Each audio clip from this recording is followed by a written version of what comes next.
It's Our Story. Mark Johnson, Atlanta, Georgia. Anytime to me I'm working on an issue, a problem that needs to be solved, I sit down and map out a strategy. I usually always start with a verbal conversation. I then like to bump it up to a paper trail, like a letter. I then like to bump it up to maybe a paper trail that's copied to some key people. Because what happens when that person reads that letter and they go, it was copied to those people. Maybe now they know about it. So the tactics, the strategy, overall strategy I have is to gradually escalate. And the tactics come out whether it's the phone call or the letter, or 5 of us go down there, or we go down there and invite the press, or whether, like people are doing right now, there are DAP people around the country now that every time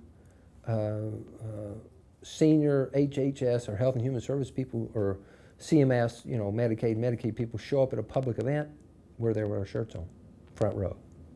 Reminder, you remember us? Remember our issue?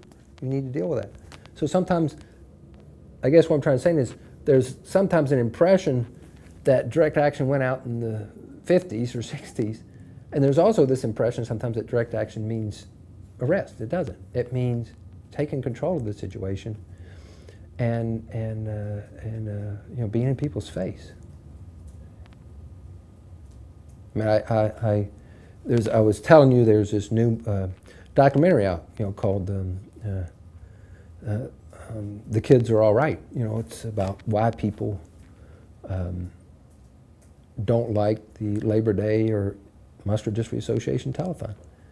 And part of the documentary is Mike Irwin and other activists rolling right into the studio in Chicago, right during prime broadcast time, and taking the middle of the stage.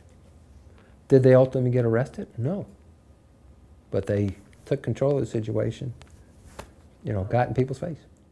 The It's Our Story project is a national effort to make disability history public and accessible. Visit us at www.itsourstory.org or on the It's Our Story project YouTube channel.